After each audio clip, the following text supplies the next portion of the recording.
Premature evaluation for Tridek Creatures of Galena. Creatures of Galena, or Tridek, as most people are probably going to be calling it, is a card game. It's a card game. How I would compare it to is most comparable to Magic the Gathering, as when you are playing the game, you have resources that you use to summon your cards. You have 3 different resources right now, and you need to get to a certain amount of points by destroying their monsters and attacking them directly to beat the game or win the game. This game, so far, what I have played is fairly hard. I haven't done any of the online yet. I haven't tried any of that out because I'm not too good at the game right now. It's a kind of game that you need to learn how the game works to understand the mechanics so you can use strategies and stuff like that. I don't understand too much of the strategy part yet. I understand the grasp of the game. I'm just going to do a quick match to kind of show off the basics of the game. There is a tutorial that you can go through. It's under the campaign section, and it goes through the basics: how to summon monsters, how to put stuff to them, how to switch them around, how to attack. The general gist of what you would understand from a tutorial. But I'm just going to do a quick match to show off what I understand. Matches can go really fast, or they can take some time. From the couple of quick matches that I have done, I have one that I've beaten in like 10 minutes, and I have one that I was playing for like 20 minutes. So they can go fast or they can go slow. I'm pretty sure if you know exactly what you're doing, you can probably beat a match in like 5 minutes. I doubt I can do that, but let's just kind of go into the game. Right now, you have one deck that you have when you start off. You can buy new cards using the coins up here. The shards is what they call it. You can use those shards to buy cards. You can make your deck focused only on like different resources, or you can be more of a supportive deck, attacking deck, a defensive deck. Those general things. I'm just gonna start this deck because I don't have this one. It's loading right now. Alright, here is the battlefield. Usually, so far, every time I've done it, you go first. Almost every single time I've done a match, you do go first. As you can see right here, these are your 3 different resources. You have red, green, and blue. Those are probably the different, I don't know exactly what they're called, but that's what I'm calling them. And then each monster requires a certain amount. To summon, like this one is 2 red, 2 blue, but that's not exactly. I'm pretty sure when you double click the card, you can see what it costs to summon it. From what it looks like, this one will take 2 red cards, but it'll give you 2 blue. I'm assuming that's what it is. I still haven't fully understand the grasp of how you get resources, but I'm 100% certain that this is most likely how it works. If I summon that guy, I'll get 2 blue, and I'll lose 2 red. So you kind of gotta plan out how you're going to work with your cards. And same thing with hacks. Hacks are basically ways you weaken monsters or buff monsters. Let's say I'm fighting this monster on the other side of the field, and I have a monster that's weaker, like an attack. This one's 16, this one's 32. If I were to put this effect on him, let's see if I can get that up. It would reduce his attack. Oh wait, no. There's another one that you get that reduces the attack and resistance of a monster by -5. This one switches another target, and they get more attack and resistance for the end of the turn. I usually like starting off more defensive because so far what I've seen, the NPC that you fight knows exactly basically what they're doing, and me not so much. But that's only on the learning curve. You draw, they go. Let's see, I didn't get anything too good. This card so far right here is the best card I've seen so far in the deck. It has one of the highest attack and one of the highest resistance, so but it's fairly expensive to summon. Let's see what this guy is. This guy or this guy. I'm gonna summon this dude into my defensive thing.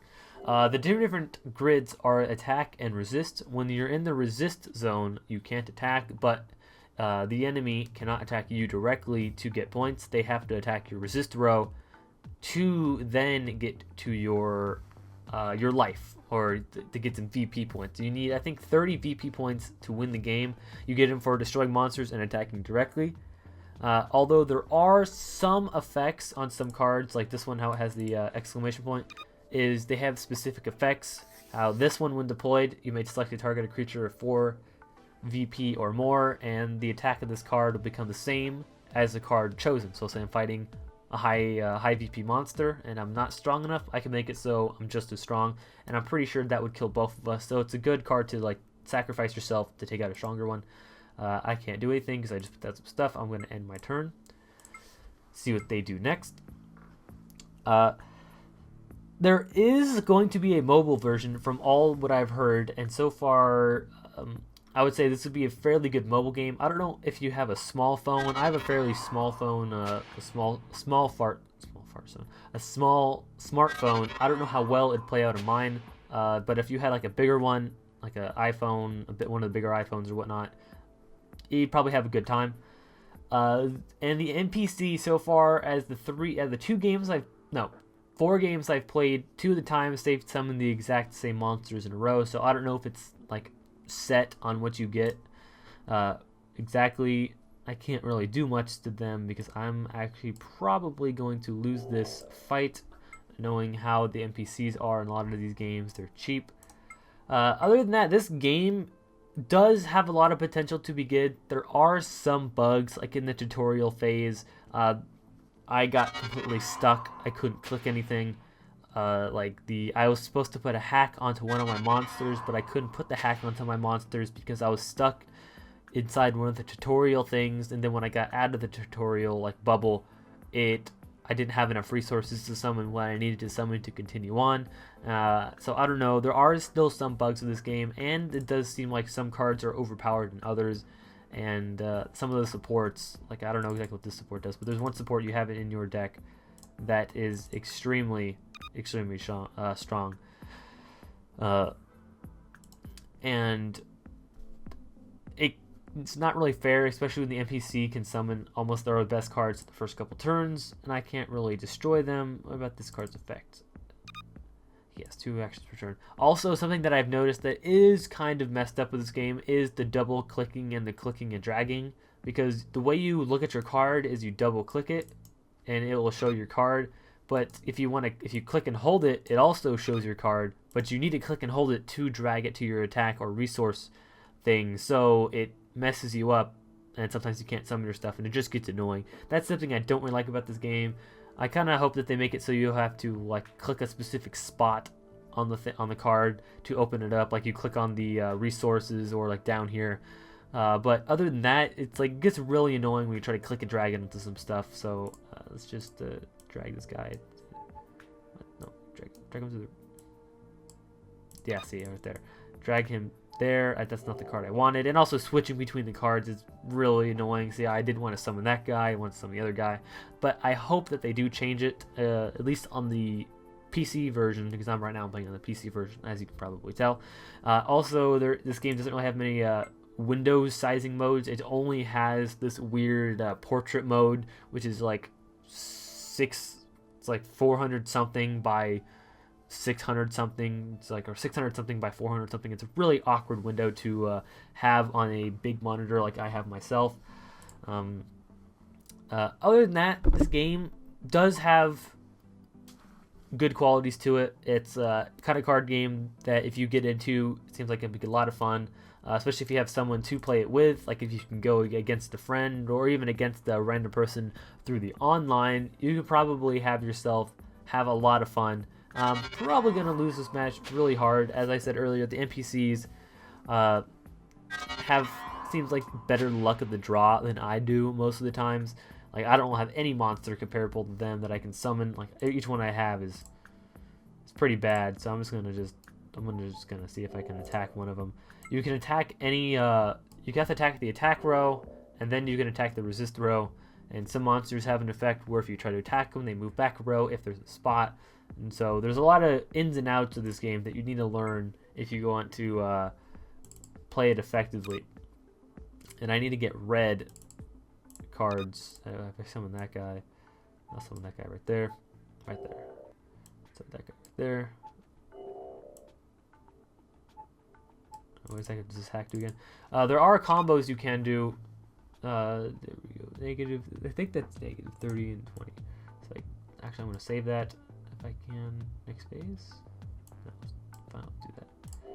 Yeah.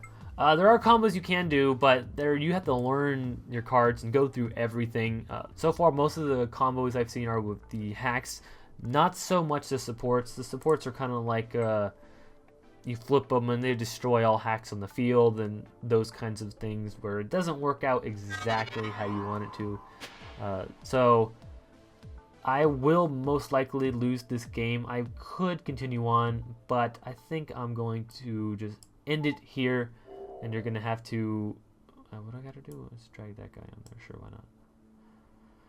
I don't know exactly what most of these cards do. A lot of these cards are still iffy on me, and that's basically the gist of it. There's still a lot of work that needs to be done on this game, that is for sure. Things are broken that they are going to hopefully fix, and the mobile version seems like it would be probably the best way to get this game, because to set it up you need to be connected to the internet at one time. Then it uses a cache storage to see what you have, and then if you reconnect to the internet, or if you're always connected to the internet, like I am almost always am on most of my electronics, it will resync you to the cloud and utilize you to play the online. Let's just go to the next turn and see what I can destroy. Well, that's basically the gist of this game. This is Tridek Creatures of Galena, or whatever. I don't know exactly how to say it. Most people I probably think are just going to call it Tridek. I would give this game a sideways thumb for now. Maybe an upwards thumb later on, but right now it's sideways. It has bugs, and it's still a card game. So not many people are into card games. I personally am. But this one's, to me, is still a sideways thumbs. And until next time, see you guys later.